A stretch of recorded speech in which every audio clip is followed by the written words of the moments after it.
नमस्कार, स्वागत है आपका हमारे इस YouTube चैनल पर। मैं मुनमुन श्रीवास्तव आपका हार्दिक अभिनंदन करता हूं और आप सभी को गणेश चतुर्थी की बधाई देता हूं। गणेश जी यानी लंबोदर जो है वो विघ्नहर्ता देव हैं और आपकी सभी विघ्न बाधाओं को हरें। और जो स्टूडेंट अभी चाहते हैं कि उनको सीट मिल जाए, उनकी ये मनोकामना पूरी हो। और जो मिड एंट्री में अब आ रहे हैं कैंडिडेट्स, उनके लिए भी यही प्रार्थना करेंगे कि उनको भी सीट मिल जाए।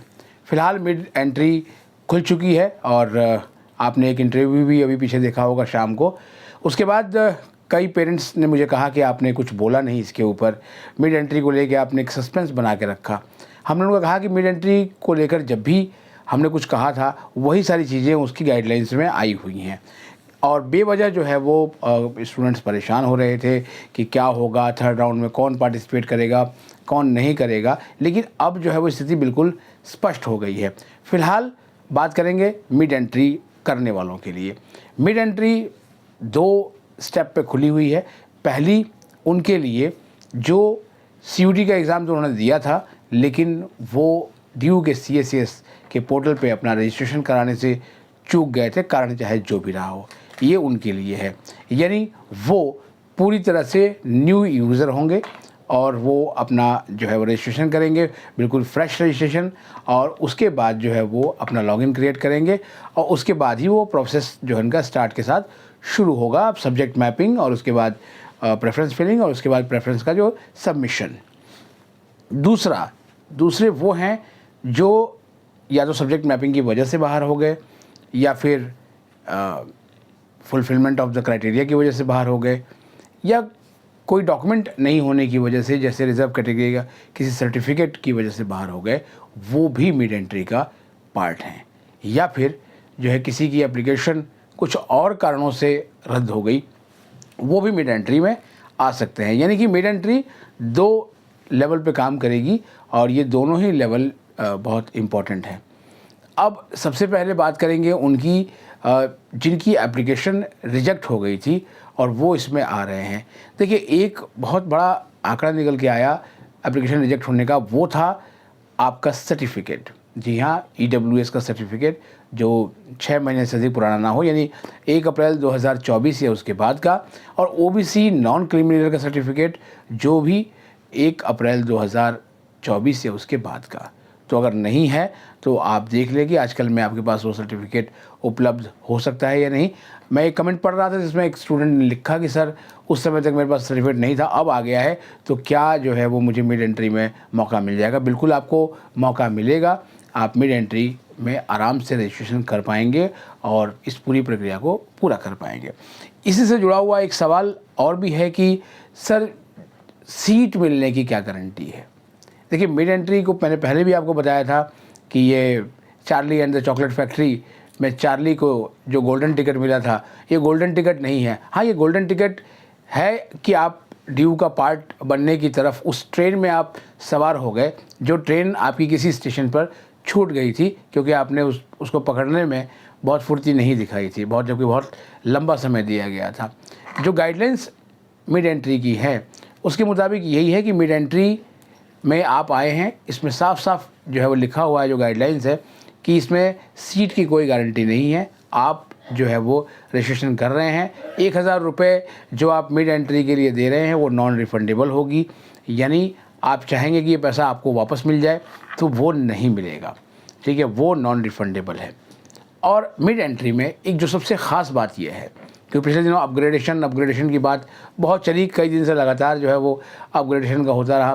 तो मिड एंट्री में कोई अपग्रेडेशन नहीं है, यानी कि जो सीट आपको जो है वो मिल गई, वो सीट आपको लेनी पड़ेगी। आपको वो जो सीट है वो अलॉट हो गई है, तो जब सीट आपको अलॉट हो जाएगी तो वो सीट आपको एक्सेप्ट करनी ही होगी, नहीं तो आप बिल्कुल ही पोर्टल से फिर से बाहर हो जाएंगे, यानी आप फिर से ट्रेन आपकी छूट जाएगी। तो बहुत सावधानी से अपनी प्रेफरेंस बनाइएगा। अब सवाल आता है वैकेंट सीट का कि सर सीट्स कितनी वैकेंट है, बहुत से कैंडिडेट्स ने पूछा है। देखिए, सीट अगर आपने पिछले 2 इंटरव्यू देखेंगे उसमें बताया गया था कि काफ़ी बड़ी संख्या में सीट्स होंगी, लेकिन जब आप उसका ब्रेकअप देखेंगे तो वो इक्का दुक्का सीट नज़र आएंगी। जैसे किसी कोर्स में 4 सीट, किसी कोर्स में 2 सीट, किसी में 5 सीट, किसी में 6 सीट। लेकिन ये ओवरऑल जब इस आंकड़े को जो है वो टैली करते हैं तो ये इसकी संख्या जो है लगभग 19,000 से ऊपर बैठती है। और 19,000 में से भी जो मैक्सिमम जो सीट्स वैकेंट हैं उनमें ज़्यादातर सीट्स जो है वो प्रोग्राम कोर्सेज़ की हैं, बीए प्रोग्राम की, क्योंकि बीए प्रोग्राम में जो है वो लगभग 190 के आसपास कॉम्बिनेशंस होते हैं। तो बीए प्रोग्राम में जो है वो सीट्स हैं। नॉर्थ कैंपस के भी कई पॉपुलर कॉलेजेस में भी कुछ कोर्सेज़ में सीटें खाली हैं, उसको भी आप जो है वो देख सकते हैं कि कहाँ पर आएँ। लेकिन सवाल ये नहीं है कि सीट जहाँ खाली है आप वहीं अप्लाई करेंगे। जब आप अपनी प्रेफरेंसेस बनाने के लिए जाएंगे तो आपका अपने आप ही जो है वो कोर्स फिल्टर हो जाएगा कि आप किन किन कोर्सेज़ के लिए एलिजिबल हैं। लेकिन एलिजिबिलिटी के समय में ही इस सवाल को ध्यान रखिए, जिस एक और कारण से स्टूडेंट्स सबसे ज़्यादा बाहर हुए वो थी सब्जेक्ट मैपिंग।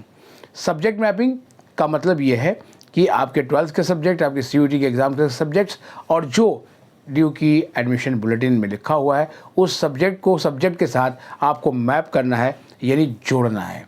और अगर कोई सब्जेक्ट किसी से मैच ना हो रहा तो वो नियरेस्ट सब्जेक्ट जो उस कॉम्बिनेशन में है उसके साथ वो मैच होगा। तो सब्जेक्ट मैपिंग को बहुत ध्यान से करें, क्योंकि सब्जेक्ट मैपिंग की वजह से भी बहुत सारी जो एप्लीकेशंस हैं वो रिजेक्ट हुई हैं।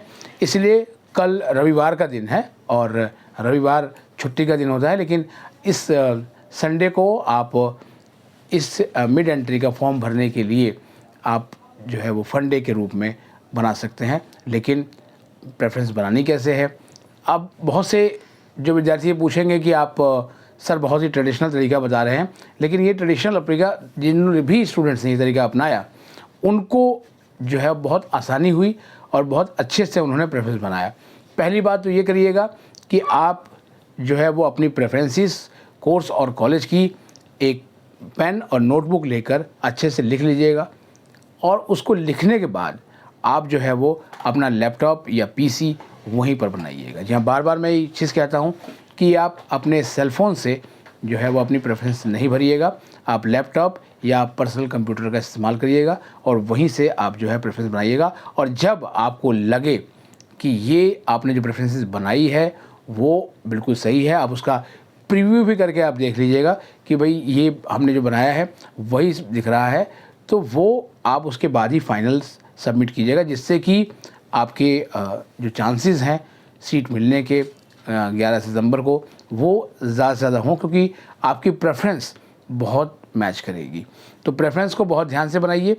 एक और सवाल उन स्टूडेंट का है जिनकी एप्लीकेशन रिजेक्ट हो गई थी या वो फ़ीस नहीं भर पाए थे या कुछ और उनके साथ हो गया था कि सर जिस कोर्स हमें मिला था क्या अब हमें उसकी फ़ीस इस राउंड में भरनी है? बिल्कुल नहीं।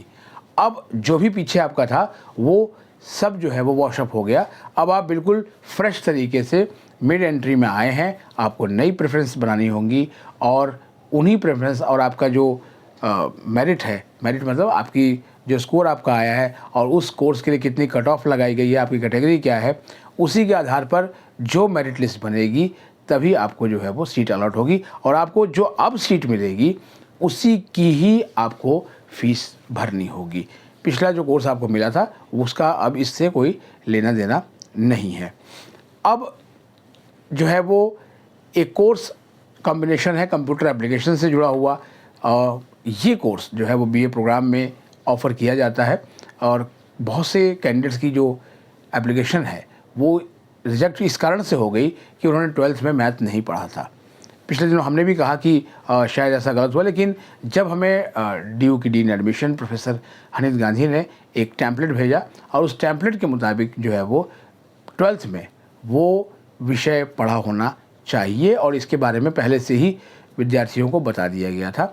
तो अब अगर मान लिया कि आपका उसकी वजह से कॉम्बिनेशन की वजह से आपका एप्लीकेशन रिजेक्ट हुई है, तो जो अब आप मिड एंट्री में बनाएंगे तो आप उस कॉम्बिनेशन को आप बाहर रखिएगा, क्योंकि फिर से अगर एप्लीकेशन रिजेक्ट हो गई तो शायद अभी आगे आने वाले राउंड्स में आपको मौका मिले ना मिले। स्पॉट राउंड को लेकर भी बहुत से स्टूडेंट ने सवाल किया है, तो स्पॉट राउंड की बात अभी ना करें, अभी हम थर्ड राउंड की बात करेंगे और थर्ड राउंड के ऊपर आते हैं।